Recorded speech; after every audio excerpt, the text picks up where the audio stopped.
So today I want to take us back to the very earliest roots of United States history, which would be in Europe. And specifically, we're going back to Europe about 100 years before the discovery of the New World. We want to see what Europe was like, what kind of culture will start exploring the oceans and coming across the Atlantic to find the New World and eventually to place the seeds that will become the United States. So we're going to take a look at early Europe and debunk a few myths and more or less, though, just see how it stacks up in comparison to the rest of the world. Now, one important thing to note about Europe in the century before discovery is this, that it was not the only advanced culture in the world at the time. Back in the 1300s, even back to the 11 and 1200s, you're in what some have called the golden age of civilization, where every continent had major cities, advanced cultures, advanced technology and such. Every continent on the earth had some cultures that were highly and equally advanced. So the point I'm making here is that Europe in the century before discovery didn't stand out as the only culture destined to go exploring. In fact, as we look at the globe, as we look at the status of the earth and the civilizations on it back in the 1300s, you'll find that Europe is interesting because it doesn't really stand out. And in some ways you wonder, why was this the culture that went exploring? Let's take a tour of the world in the 1000, 1100, 1200 AD period and just see what was out there. So what I did is I chose some regions kind of at random just to see what civilizations were present back in the Golden Age. And I started with Cambodia. I picked Cambodia because most people really don't know much about it. Most Americans can't find it on a map. It sits over here behind Vietnam, and it's famous in U.S. history for its role in the Vietnam War, where we had a number of air bases in Cambodia. Today it's a tourist site, and it's also a developing Asian nation. Now, back between 800 and 1200 AD, Cambodia was home to one of the most advanced civilizations in human history. The people who created this great civilization were the Khmer people. And again, between 800 and 1200 AD, they did things that were unheard of in human history. One researcher says they constructed the first megacity in human history, a city that would have been about 4 times the size of modern New York. And it was kind of a collection of urban areas, kind of like Houston, and would have been roughly the same size. Population maybe around 1 million. They also constructed probably the largest religious structure in history, which is the giant temple complex of Angkor Wat, which is pictured here. To appreciate the magnitude of Khmer culture, you actually have to go up high to see it. So this picture shows the old urban area around the temple structure of Angkor Wat. Angkor Wat is much larger than most people think it is. Angkor Wat is indicated by the blue arrow here, where it shows the Angkor Wat Tempo. For the sake of comparison, have a look at the modern airport that's nearby. Now you know how large an airport is. The Angkor Wat temple structure is just gigantic. But what's even more impressive to me is the infrastructure that the Khmers built in order to keep their giant urban area healthy. Notice the giant rectangular structure?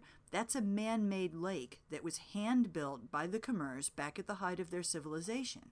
And if you look closely on this picture, you'll notice that there are several of those hand-built reservoirs, many of which are not full of water, but they're present in this picture.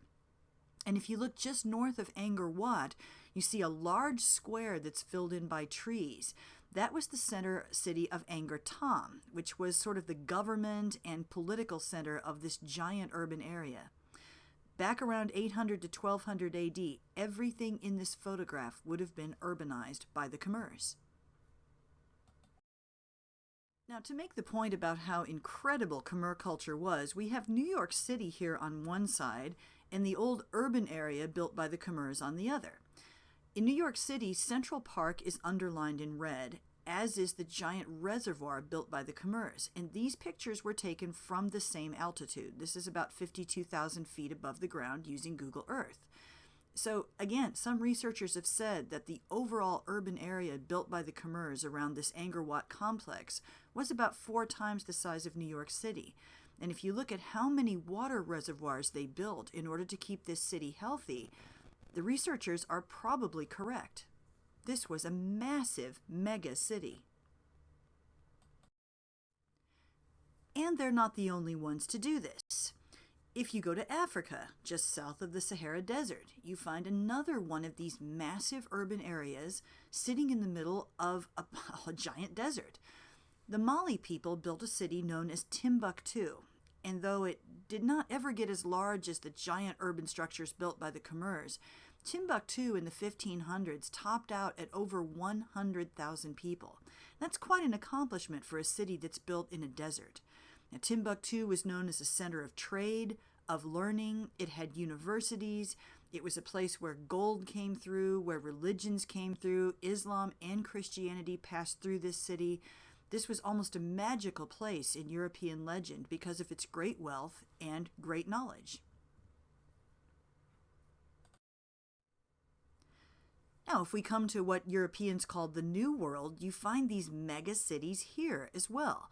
Now, most people know that down in Mexico, there lived the Aztec people, and the Aztecs were city builders, again, during this golden age of civilization. The Aztecs built a massive mega city called Tenochtitlan down under what is Mexico City today. That is, Mexico City was built on top of the old Aztec city. Now, in the 1500s, when the first Europeans saw this Aztec capital city, it measured about 300,000 people. And the Europeans who first saw it said it was the largest city they had ever seen. So here we have Mexico City's central square, and that's the old actual central market of the Aztec city. The streets that you see here in this picture are Aztec streets. Every now and then in Mexico City, ruins poke out of the ground because, again, Mexico City was built on top of the old Aztec city. So you have archaeological digs going on here and there. And I put a photograph of one of the digs taking place in downtown Mexico City. Now, almost everyone knows that the Aztecs had massive cities down in Mexico, but fewer people know that there were massive cities here in North America as well. Right across the river from what would be St. Louis today, people of the Mississippian culture built a giant city that was approximately the size of London at the time. A city that was known as Cahokia, that's what we call it, and it topped out somewhere around 30, maybe to 40,000 people right around 1200 AD. We'll hear about Cahokia in greater detail later, but it's important to note that megacities, massive cities, they turn up all over the world back in this golden age of civilization. The Aztec city has always fascinated me because I'm just interested in building a city on top of another city. The Aztec city of Tenochtitlan, this is the one that had 300,000 or more people in it. It was a fascinating city in that it was built on an island in the middle of a lake, and it was connected to the shore by a bunch of causeways and such. Now, Mexican historians have looked at this city extensively and have figured out what its old boundaries would have been. And they figure that as you drive up this street in Mexico City, you're actually driving up the old beach of Tenochtitlan. So where the red cars are going down the road across the street from us, that would have been water back in the 1500s. And again, one of the things that's always interested me in history is looking at places where something happened and looking at them today, looking at the then and now. And here you get a really good sense of the size of that Aztec city by looking at Mexico City. Everything in white here is the old lake basin where the Aztecs put their capital city. And if you can make out the heart of Mexico City, that grayish area inside the basin, that's where the Aztecs placed their capital of Tenochtitlan. Now, you see that area that I've outlined in red? To feed a city of 300,000, you'd need huge farms. So the Aztecs constructed a whole canal region south of the lake where they used lake water to flood and build a lush area where they had essentially floating farms. The area that's outlined in red is what's left of that old Aztec farmland today.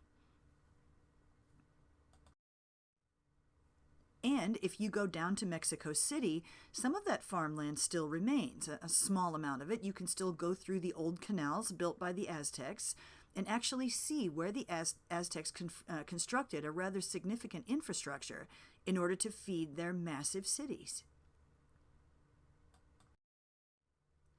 None of these cultures were pushovers, obviously.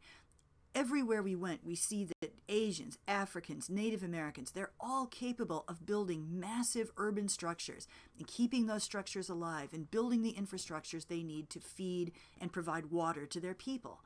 So the question now becomes, how did Europeans compare? If we look at Europe in the 1300s, how does it stack up against what the Africans, the Asians, the Native Americans are doing? And you find out that Europe stacks up fairly well. I mean, it stacks up comparatively well. That Europeans, for the most part, lived in villages, which there's nothing that exciting about that. Most of your Africans lived in villages, most of your Native Americans, most of your Asians. And a European village would have been maybe 500 to 700 people in the 1300s. The villages would have been built on land that was owned by a nobleman, so you'd have a landlord. And you see the villages spread out here in the French countryside. This is kind of what it looked like. The villages were fairly close-knit, somewhat closed off to outsiders, and controlled by a nobleman who was the landlord. And Europeans built cities as well, just like everybody else. In 1250, Paris was the largest city in Europe, and it was about 10,000 people, or 100,000 people. London in 1300 had about 40,000, and Barcelona, Spain had about 10,000. I just picked some cities at random again. Europeans built road systems, farm systems, infrastructures to keep their cities alive. And as you can see here with the famous cathedral at Chartres in France, they also could build some pretty impressive architecture in their own right. At this moment, let's take a quick break and consider implication, because history lives and dies on implication. We can't go back in time and ask the people of an earlier period, what were you doing? Why are you taking this action? We have to look at implication. What does it imply when someone writes or says something? Now, we also do that with cultures. So let's think about the implication of a city. What does it mean that a culture can put together a city of 40,000, 10,000, 100,000, 300,000, maybe even 1 million people? What does that imply? And it means that this culture can provide a steady supply of clean water, which is absolutely necessary. It can provide a steady supply of food and sanitation, which is critical to survival. It can provide the city with a steady supply of heating and cooking resources, which means it has roads that enable it to deliver all of these things. And all of this means it has a fairly sophisticated monetary and economic system as well. And if the city becomes a nice place to live or becomes very rich, you're also going to have a defense system to keep it safe. And all of this, the infrastructure, the sanitation systems, the water resources, the monetary system, all of that implies that there's some sort of sophisticated education involved that can train people in how to operate all these things, how to build them, how to maintain them. So the presence of cities actually means something. When you see cultures building cities, you see cultures advancing, becoming more sophisticated. In fact, sociologists, some of them say that the city is possibly the human's greatest creation. It's the thing that makes our species advance itself.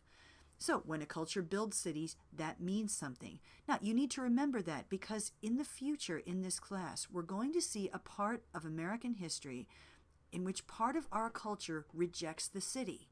The Old South, before the Civil War, was actually going in a direction where they didn't want cities. So if cities provide humans with advancement and more sophistication, what does it mean if a culture is rejecting the city? And we'll consider that in the course of this class. Now, getting on with our study of Europe, let's take a look at European urban areas. And when you look at these, something odd kind of appears. So here's a look at a French town that was alive back in the 1200s. This is an old French town, the town of Equisheim. And when you look at it, when you look at the old city in the middle here, what do you see? What stands out? I mean, obviously there's something interesting here. The city is circular in shape. It's kind of closed off.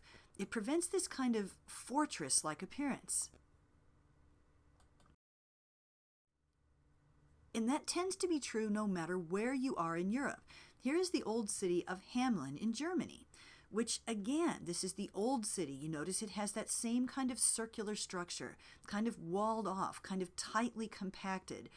It's interesting that a lot of European areas have this appearance. Now, the city of Hamelin, just for the sake of knowing, is also the site of one of the weirdest mysteries in European history. If you've heard of the Pied Piper of Hamelin, and if you haven't, the Pied Piper is an old fairy tale about one day in the city of Hamelin, a piper dressed in many colors, that would be a Pied Piper, showed up playing his pipe, and all the children of the town followed him out of town except for three.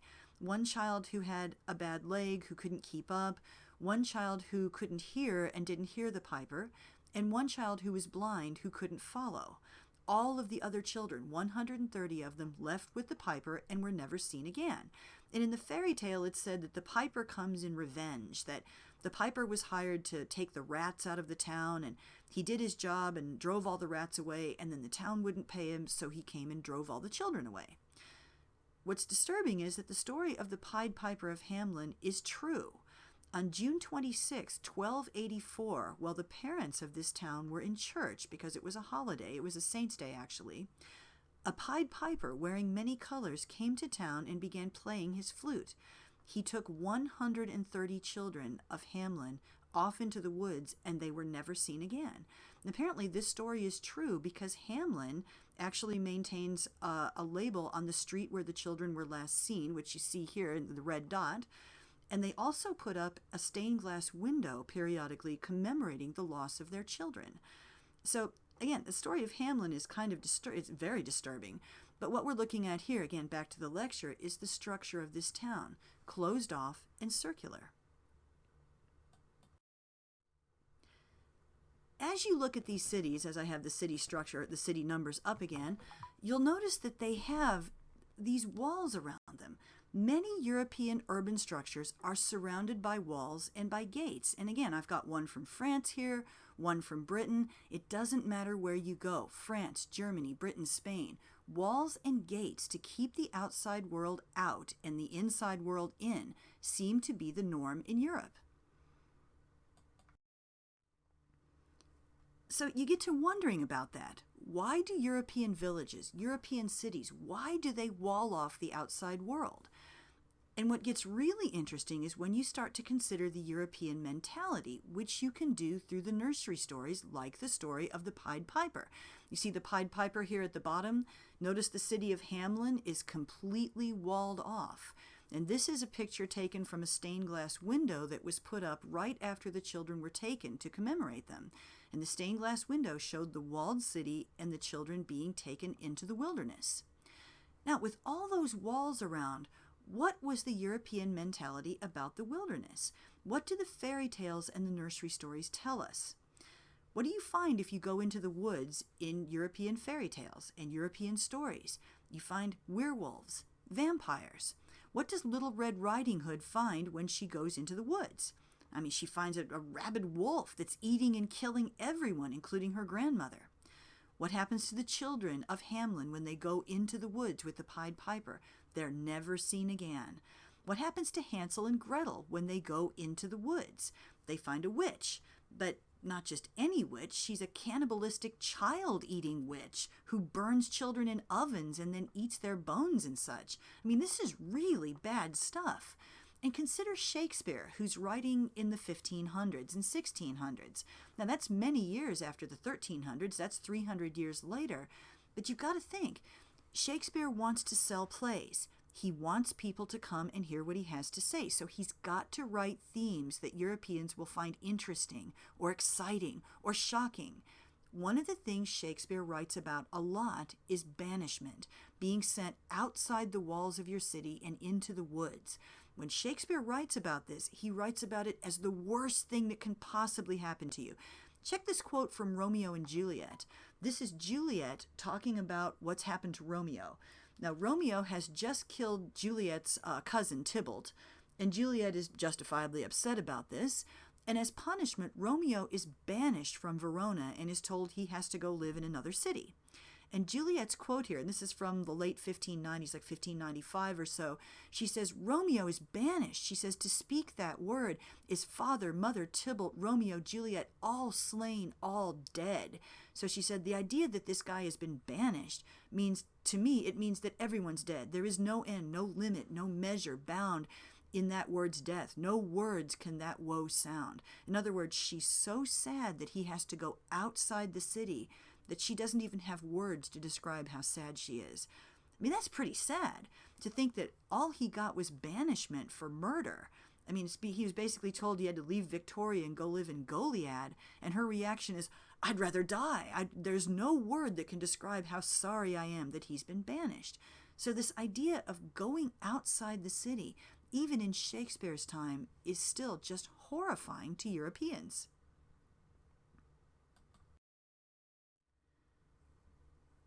So sometimes when you study European history, you wonder, why are these the guys who are going exploring? Why would it be Europe? You don't see Africans going crazy about the wilderness. I mean, Africans travel across the continent of Africa.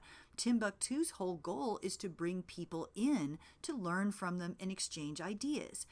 You don't see the Aztecs going crazy. Their trade networks go thousands of miles down into South America, up through Central America, even into North America. The trade networks around the ancient city of Cahokia were thousands of miles in length. You don't see the Khmers doing this either. One culture seems to have this obsession with staying behind walls. And so you get to wondering, why would Europeans be the ones who go exploring? Why would a culture that can't leave its town without freaking out end up crossing the Atlantic Ocean? And when you really start to consider Europe in the 1300s, you really start to even get more confused about why this culture goes exploring, because look at the political situation as well. Now here's France in 1477. This isn't France. This is actually a bunch of little statelets and city-states. All of those colors that you see in the modern nation of France are individual countries. So why is that important? Well, because this political structure is an enormous limitation on exploration. Think about it. I mean, these little tiny statelets made for chaos in the political situation. They're always fighting with each other. They're always arguing. They're competitive with each other over land and over peasants. These countries were kind of suspicious of each other. They don't want their peasants leaving to go to another country. If you lose your peasants, you lose your economic support. So that's one reason you've got walls around everything, is to keep the peasants home. That's another reason why people were taught outside of the walls is dangerous. You don't want to go out there. Plus, these little statelets, they're not rich. And you don't go exploring without tons and tons of cash. I looked once at how expensive it was to outfit a ship to cross the Atlantic and supply colonies. And I found that in the 1600s, it was close to 10,000 pounds. In other words, by modern standards, outfitting a ship to cross the Atlantic and supply a colony cost about as much as a space shuttle. So ocean exploration had the same price tag that space exploration has today. Look at these little tiny countries. Do you think any of them were capable of pulling together that kind of money? So with these little statelets hanging around, with the political situation being what it was, there's almost no way Europeans could go exploring.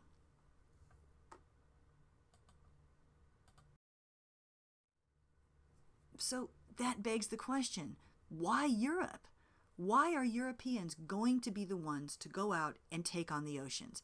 And that's what we'll consider next.